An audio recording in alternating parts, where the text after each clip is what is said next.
So good evening everyone. I am Harold P. Snapula and now we will gonna discuss the lesson 4.2 which talks about the graphs and properties of hyperbolas. So have you seen these types of cooling towers near nuclear power plants? So cooling towers are heat transfer structures used to remove waste heat by cooling down hot liquid. This allows the liquid to be reused. Why are most cooling towers hyperbolic in shape? So have you ever wondered why the cooling towers is hyperbolic shapes? So here, why the cooling towers is hyperbolic shape because it is more resistant, more economical, wide base provides strength and support and efficiency in cooling. So what are the important properties in graphing a hyperbola? So now we will gonna identify the parts and properties of a hyperbola and sketch the graph of hyperbola. So later on we will gonna define and we will gonna know how to graph a hyperbola. So a hyperbola is defined as the set of all points on a plane whose absolute difference between the distances from two fixed points, the focus 1 and the focus 2, is constant. So here, the two lines that the hyperbola approaches are called asymptotes. Here, the x, the broken line, and the principal axis is a line passing through the foci of a hyperbola. So, and the principal axis is here. Here, our principal axis, where our transverse and our foci is lie on. So the conjugate axis is a line segment passing through the center and is perpendicular to the transverse axis with length 2b. So our conjugate axis is denoted as the 2b, or the half of the length of our conjugate axis, and our transverse axis is the half of the length of our transverse axis is denoted as the 2a. So here is the equation of a hyperbola in an HK, and their center is in the HK. So the horizontal equation is x minus h squared over a squared minus y minus k squared over b squared equals to 1. And the vertical is y minus k squared over a squared minus x minus h squared over b squared equals to 1. So our general form of hyperbola is ax squared plus by squared plus cx plus dy plus e equals 0. So where a and b are not equal to 0 and they have different signs. So our a and b they are not equal to 0 and they have different signs. They can be a negative, they can either be a positive. So that's the general form of our hyperbola. So what are the parts? So we all know in our lesson 4.1, we already discussed the parts of hyperbola, so we will gonna recall it. So in graphing a hyperbolas, we need to find the three distances, which are the A, B, and C. The A is our transverse axis, the B is our conjugate axis, and our C is a focal distance, which is the center from the center to a focus. So here, so A, distance from the center of vertex, half of the length of the transverse axis, and B is the half of the length of the conjugate axis, and the C is focal distance from the center and the focus. So notice that the two asymptotes pass through the corners of a rectangle. This rectangle is the auxiliary rectangle. So here, the auxiliary rectangle. So now we can use the equation. So find the distances between the A, B, and C. We can use the equation a squared plus b squared equals to c squared to find the missing value. So here we will gonna know or define. So we will gonna let's practice this question and problems. Determine the center of the hyperbola and the orientation of its principal axis presented by the equation below. So we will gonna determine where is the center of our hyperbola. So here,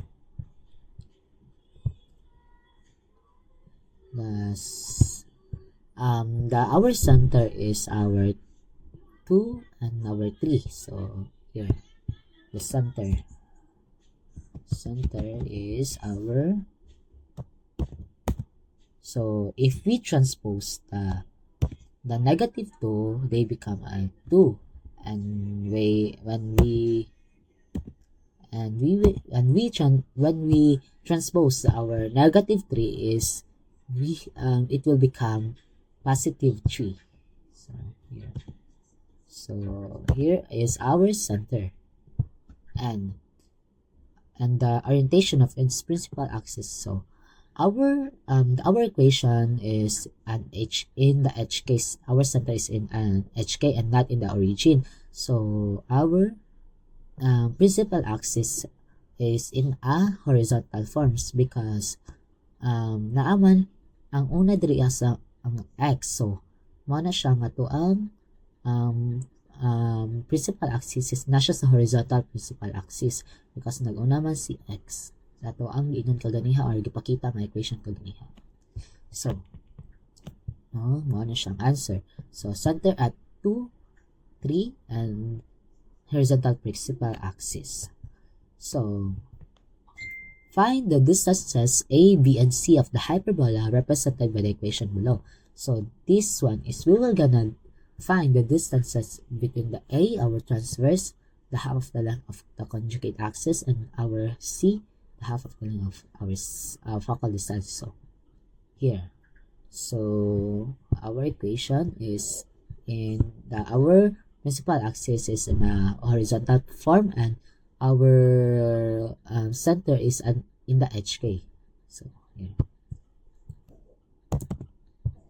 so our A is the 4. The 4 is our A here.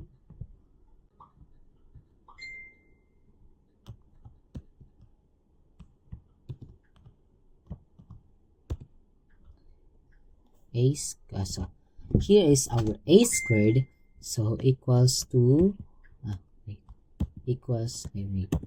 equals to our A is in the 4, so 4, and we will gonna alis the squared of the A. So we will gonna, so the square root of 4 is 8. So A is the square root of 4 is equals to 2. So the square root of 4 is 2. So our B naman is plus B squared equals to, okay, our B here is 9. So equals to 9. So we will gonna to para matanggal ang square root sa B is ato ang paano square root sa 9. So the square root of 9 is equals to 3. So our distance is our distance of A is 2, the half of the length of the transverse, and half of the length of B is 3. So our focal distance to para makuha ang ato ang focal distance is, so C squared equals to square root of our A plus B. So we will gonna add the A and B. So enter, so C squared equals to our A is 4 plus 9. So C squared equals to 4 plus 9 is 13. So the square root of 13 is, para mawala ang C, ang square root sa C is C na siya, mawalang C equals to square root of 13. So wala square root of 13, so butang na nato ang 13. So now, so here is our the distances of A, B, and C. So we're gonna highlight that one. So here's our A, our B,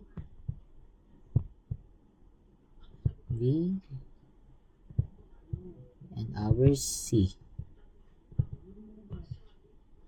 Okay, here. So that one. So now, so we are correct. So A equals to 2, B equals to 3, and C equals to square root of 13.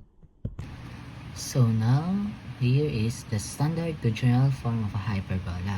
So our the principal axis is in a vertical axis because ang naguna diri is si y.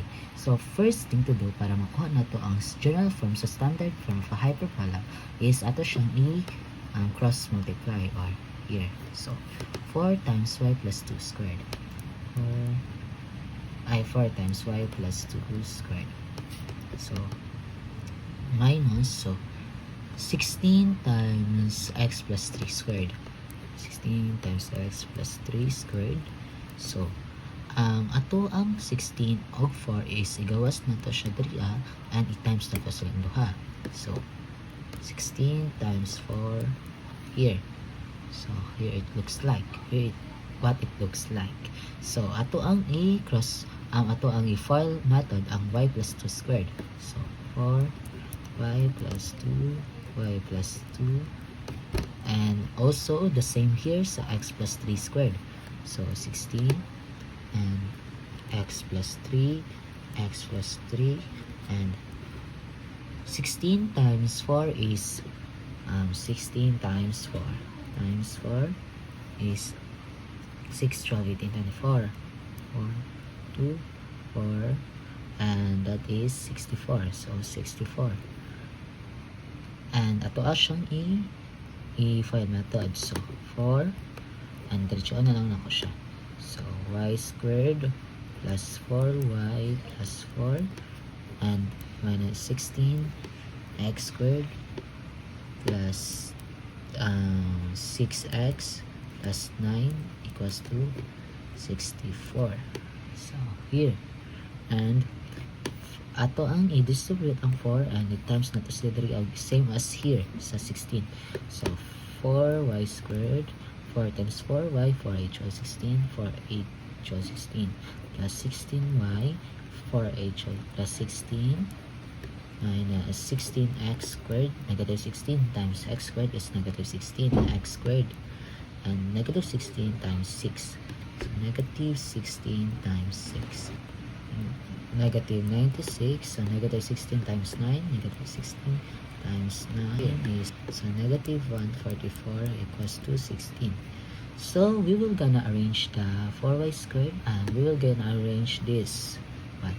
So ang mag-una diri is kay vertical axis na siya, so mag-una is si y 4y squared. Next is our negative 16x squared, next is our positive 16y. Next is negative 96x and the plus positive 16 and minus negative 44 equals to 16. So 64 equals to 64 here. So 4y squared negative 16x squared plus 16y negative 96x 16 minus 144 60. So ang answer na is negative 128 and isulod na to ang positive 64, so matranslate na siya ito negative 64 equals to 0. So 4y squared negative 16x squared positive 16y negative 96x negative 128 minus 64, so negative 128 minus 64 is negative 192 equals to 0. So here is our general form of our standard form of our hyperbola. So here is the answer, and that's how we will gonna the standard to general form of hyperbola.